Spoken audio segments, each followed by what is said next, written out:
En un sentido, hasta ahora hemos estado observando la cruz, contemplándola. Junto a Isaac Watts, podríamos ejemplificar lo que hemos hecho con lo que hacemos en ocasiones con una gran montaña. Podemos rodearla y observarla desde diversos ángulos y preguntarnos a veces si se trata de la misma montaña. Lo es, pero lo que vemos depende del lugar desde el que la observemos. Disfrutamos de una vista, luego de otra, después hallamos otra y otra. Cuanto más grande es la montaña, mayor es el número de ángulos desde al que podemos observarla y ver su majestuosidad, su grandiosidad y su gloria. Hemos estado caminando alrededor de la cruz y considerando las diversas cosas que se pueden ver al examinarla, contemplarla y observarla. Es correcto y fundamental hacerlo. Y podríamos haber seguido haciéndolo, pero ahora voy a optar por otro enfoque, porque según las Escrituras, la cruz es algo verdaderamente maravilloso en ese sentido, que nos habla. ¿Has pensado alguna vez en ella de esa forma? En Hebreos 12 hay un pasaje que nos habla de esto. ¿A dónde nos hemos acercado?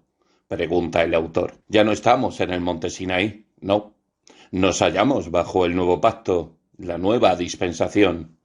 Entonces, vas a ofrecernos esa maravillosa lista de cosas a las que hemos llegado, sino que os habéis acercado al monte de Sión, a la ciudad de Dios vivo, Jerusalén, la celestial, a la compañía de muchos millares de ángeles, a la congregación de los primogénitos que están inscritos en los cielos, a Dios, el juez de todos, a los espíritus de los justos hechos perfectos, a Jesús, el mediador del nuevo pacto.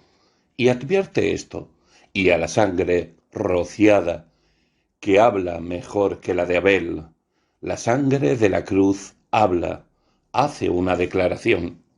Luego en Romanos, capítulo 3, versículos del 24 al 26, verás una idea similar. Dice, siendo justificados gratuitamente por su gracia, mediante la redención que es en Cristo Jesús, a quien Dios puso como propiciación por medio de la fe en su sangre, para manifestar su justicia, a causa de haber pasado por alto en su paciencia los pecados pasados, con la mira de manifestar. Se nos habla, se nos manifiesta y se nos presenta algo. Se proclama un anuncio. Ahora bien, esta es una forma verdaderamente maravillosa de considerar la cruz de nuestro bendito Señor y Salvador, y ahora deseo considerarla contigo desde ese ángulo y esa perspectiva. ¿Te ha hablado alguna vez la cruz de Cristo? ¿Has oído su mensaje? La cruz de Cristo predica, la sangre de Cristo habla, tiene algo que decir. ¿Lo has oído? Este hombre que escribe la epístola a los hebreos se regocija con el apóstol Pablo. Agradece a Dios que esta sangre hable mejor que la de Abel. ¿Recuerdas la historia de Caín y Abel, los dos primeros hijos de Adán y Eva, y la historia de cómo Caín mató a su hermano Abel y derramó su sangre? Le asesinó. Y la sangre de Abel, derramada sobre la tierra, habló clamando venganza, un castigo y una represalia. La sangre de Abel habló y Dios nos dice a través del autor de Hebreos que esa no es la sangre a la que nos hemos acercado. Nos hemos acercado a una sangre rociada, que habla mejor que la de Abel. Por eso todos estos hombres del Nuevo Testamento se regocijaron en ella. Por eso los santos de todas las épocas se han regocijado en ella. La sangre habla y habla las mejores cosas que el mundo haya oído. Me gustaría dirigir tu atención a algunas de las cosas que la cruz de Cristo, la sangre de la cruz, habla a los hombres y las mujeres hoy día. En otras palabras, escuchemos a la cruz hablar en forma de exposición. No hay nada que nos exponga la verdad de Dios como la cruz de Cristo. La Biblia expone la misma verdad. La cruz de Cristo nos la presenta abiertamente y hace que nos hable. ¿Has escuchado alguna vez el mensaje de la cruz? La has visto como un sermón y te has sentado a escucharla y oír lo que tiene que decirte. ¿Qué exposición de la verdad tenemos en la cruz del Monte Calvario? Ahora bien, obviamente al considerarla desde distintos ángulos hay ciertas cosas que es preciso repetir por fuerza una y otra vez. Y sin embargo, la maravilla de la cruz es que por muchas veces que un hombre predique sobre ella, nunca termina. Siempre hay algo nuevo que decir, siempre hay un gran mensaje esencial, que no hay nada tan maravilloso como ver lo mismo de diversas formas, desde distintos ángulos y diversas perspectivas. Y por eso un hombre como el apóstol ve su gloria, dice que es inagotable. Uno puede llegar a pensar que lo sabe todo de ella, pero luego verá que no es así. Espero que sepas perdonar una referencia personal en este punto. Durante estos 26 años en el púlpito de Westminster ha habido ocasiones en que, en mi absoluta necedad, me he preguntado, o el diablo me lo ha insinuado, si ya no me quedaba nada más que decir, si no lo había predicado ya todo. Doy gracias a Dios porque ahora puedo decir que creo que no he hecho más que empezar.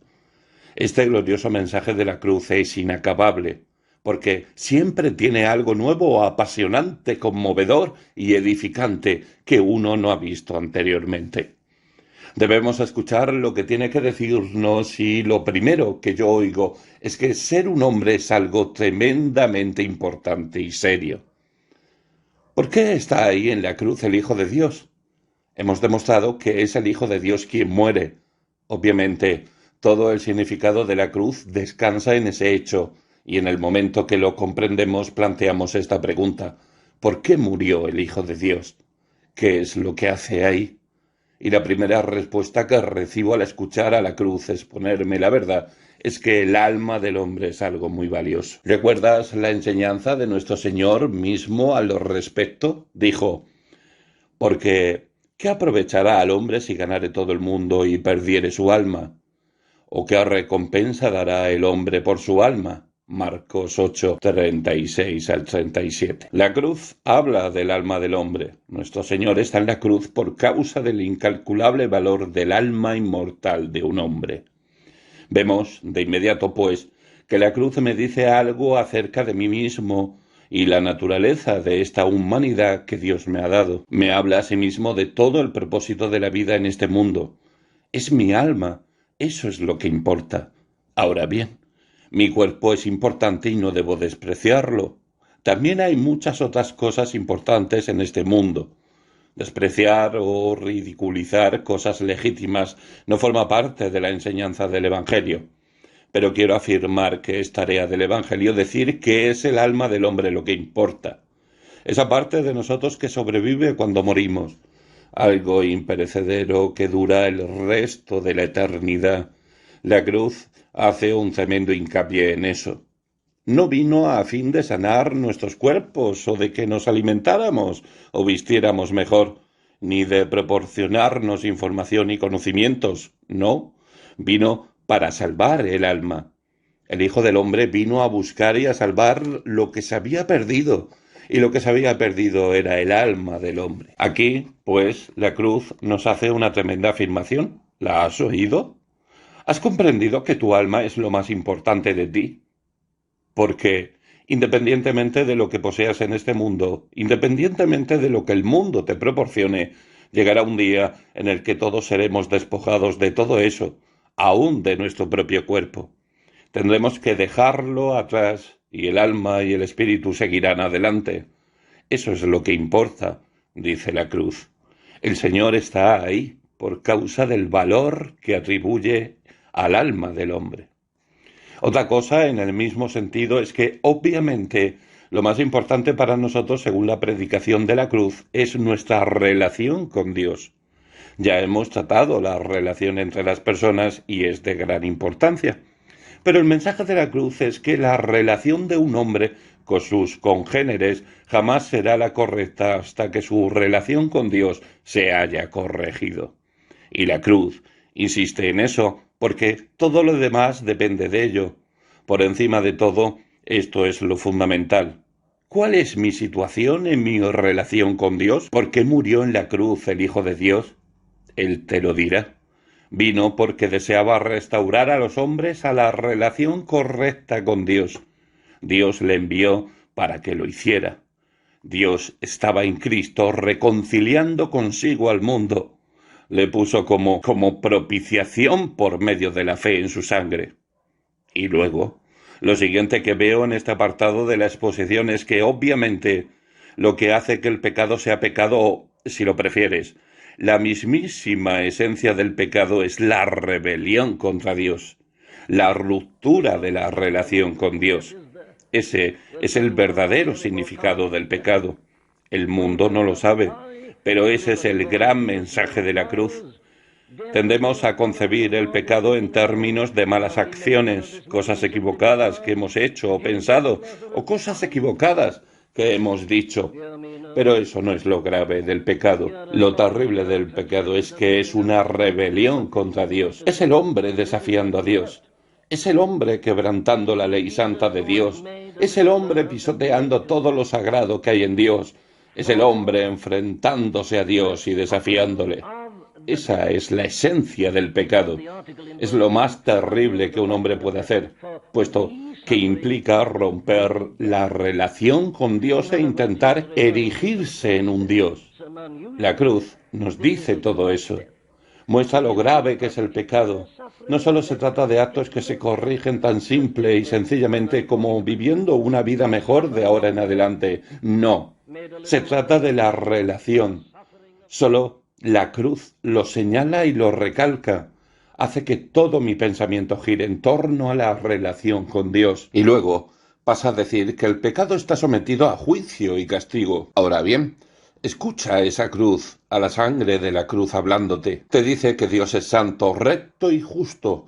Lo verás todo ello en Romanos capítulo 3, 25 y 26. Y debido a que Dios es quien es y lo que es, y debido a que es santo, recto y justo, aborrece el pecado. El pecado conjura su ira. ¿Por qué llegó a morir el Hijo de Dios? Es el Hijo de Dios. Nunca hizo nada malo. Nunca quebrantó los mandamientos de su Padre. Como hemos visto, nadie podía señalarle con el dedo, nadie podía hacer ninguna acusación fundada contra él. Ni siquiera el diablo pudo. Y sin embargo murió.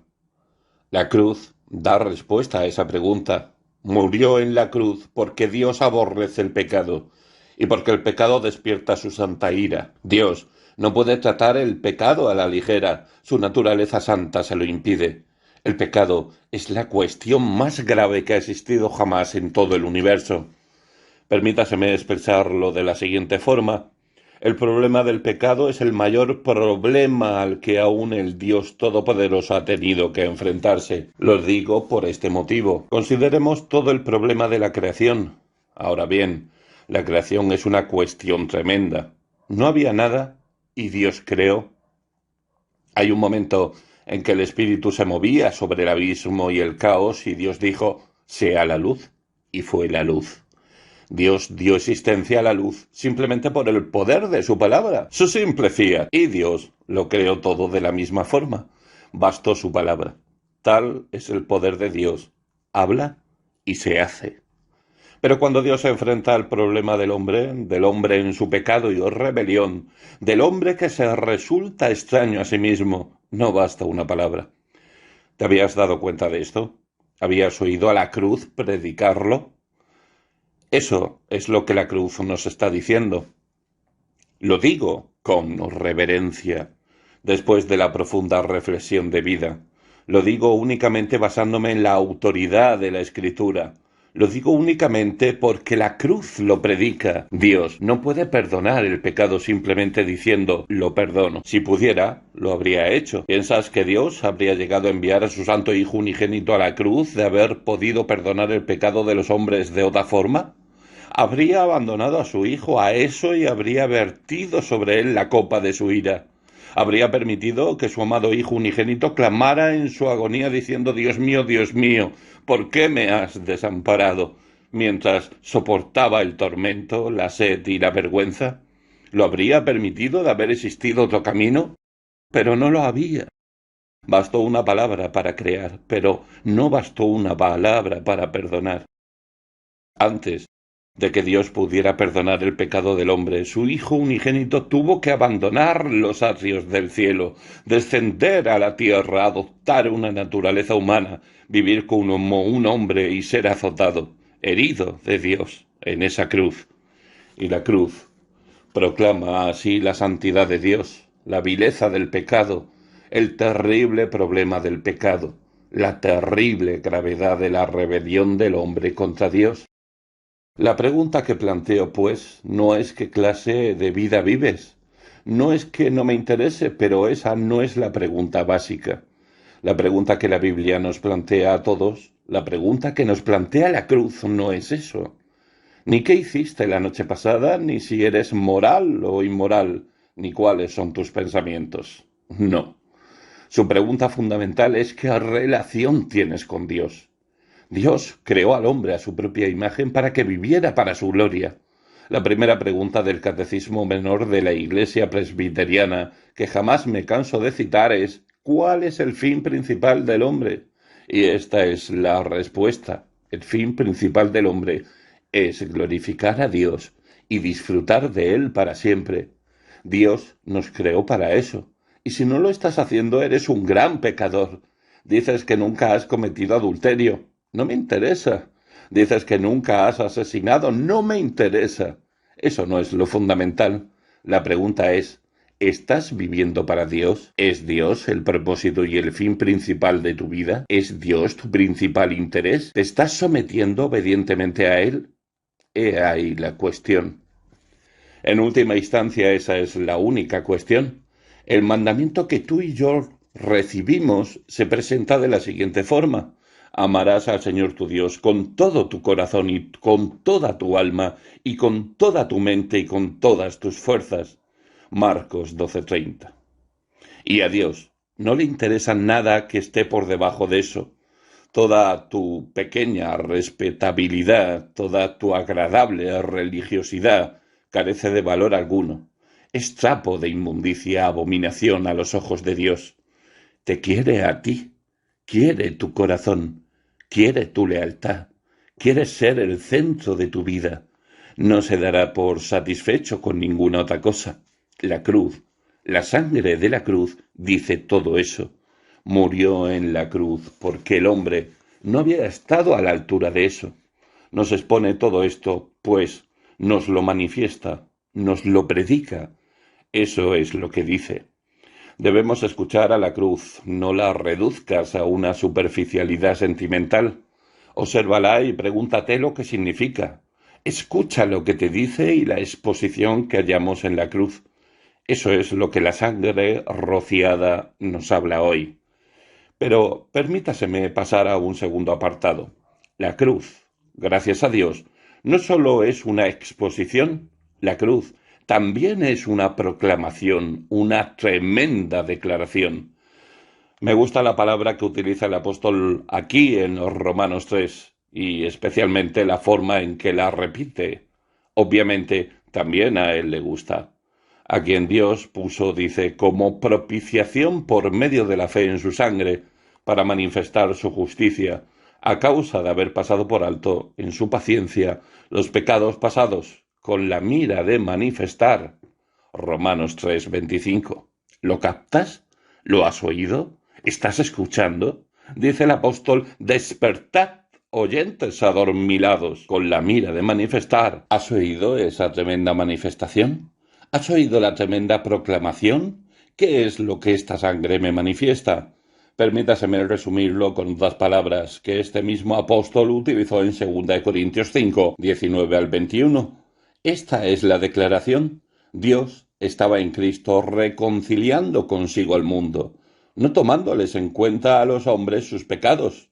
Al que no conoció pecado, por nosotros lo hizo pecado, para que nosotros fuésemos hechos justicia de Dios en él.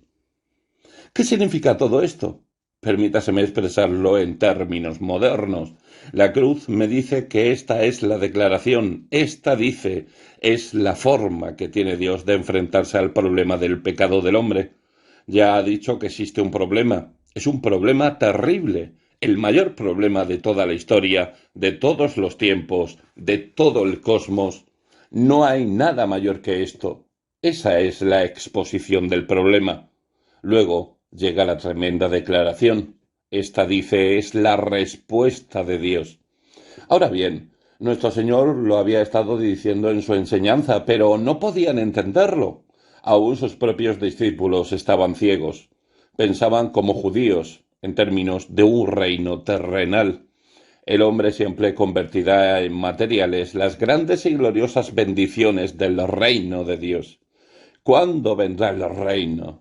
Como recordarás, eso era lo que preguntaban aún después de su resurrección.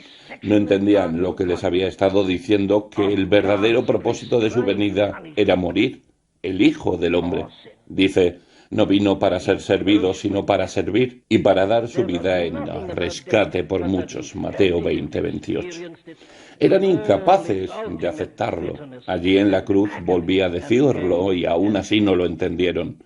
Algunos le compadecieron, otros le ofrecieron su simpatía, otros se burlaron de él. Ninguno entendió lo que estaba ocurriendo. Pero lo que estaba diciendo y lo que dice a la sangre cuando la escuchamos es que esta es la forma que tiene Dios de resolver el problema del pecado del hombre. Es una declaración tremenda. A quien Dios, dice, exhibió. Es un término interesante. Nos dice que Dios estaba exhibiendo a su Hijo en la cruz. Exhibir es como poner un anuncio en el periódico, como poner un gran anuncio con un gran título. Escucha, mira, atención, te estoy diciendo algo. Dios lo ha exhibido. El apóstol dice que somos embajadores. La tarea de un embajador es llevar mensajes, llevar un mensaje de su gobernante a otro país. Pablo les dice que esto es lo que se le ha pedido que diga, y de la misma forma los predicadores son embajadores de Cristo que ruegan en su nombre. Estos son los términos y la cruz es, pues, una declaración pública. Es un acontecimiento histórico. No es una idea o una teoría. La cruz sucedió en una cruz, en un monte llamado Calvario hace cerca de 2000 años. Histórica, pública, evidente, visible. Todo el mundo ha oído de ella. Dios la exhibió. Hizo un pronunciamiento y llamó la atención al respecto. ¿Y qué es lo que dice? Ahora bien, así es como lo expresa el apóstol en Romanos 3. Es algo completamente asombroso. Dios tiene que justificarse por perdonar. ¿Has pensado alguna vez en eso? Esto muestra el problema del perdón. El problema de todos nosotros es que no conocemos a Dios. Pensamos en términos sentimentales. Toda nuestra idea del amor está desvaluada, es tan indigna que no sabemos lo que significa. Y menos aún conocemos el significado de la santidad, pero, según el apóstol, esto debe hacerlo Dios para poder justificarse por su perdón. Exhibió a su Hijo como propiciación por medio de la fe en su sangre para manifestar su justicia a causa de haber pasado por alto en su paciencia los pecados pasados. ¿Has pensado alguna vez en este problema? ¿Cómo puede perdonar un Dios santo? ¿Cómo puede perdonar el pecado un Dios que dice que lo va a castigar? Pero había perdonado a los hijos de Israel durante la dispensación del Antiguo Testamento. Se habían arrepentido con frecuencia y habían vuelto a él, y Dios les había perdonado. ¿Cómo se justifica Dios por haber perdonado los pecados de los hijos de Israel en todo el Antiguo Testamento? ¿Cómo puede hacerlo? ¿Cómo puede Dios seguir siendo justo y completamente santo y a la vez perdonar a un pecador? Y aquí declara la respuesta. La cruz es una tremenda declaración, y lo que dice es lo siguiente: el Hijo es una propiciación. En otras palabras, en la cruz, Dios estaba castigando el pecado. Dijo que lo haría, y lo hizo. Dios siempre ha dicho que el pecado debe recibir su castigo, que su santa ira pende sobre él y que no puede afrontarlo de ninguna otra forma. E hizo exactamente lo que había prometido. En la cruz lo hace públicamente. Ahí está, de una vez por todas, en el momento fundamental de la historia, derramando su ira sobre los pecados del hombre en el cuerpo de su propio Hijo. Le azota, le golpea, le condena a la muerte. Él muere y su sangre habla. Es el castigo de Dios al mal y el pecado. Es una tremenda declaración de que Dios hizo lo que siempre dijo que haría. Esto es, castigar el pecado. Y la paga del pecado es muerte. Y vemos cómo sucede ahí, en la cruz. Es un anuncio, una proclamación de que esta es la forma que tiene Dios de resolver el problema del pecado. Me apresuro a decir lo siguiente: es obvio que se trata de la única forma de resolver el pecado, y la cruz lo dice.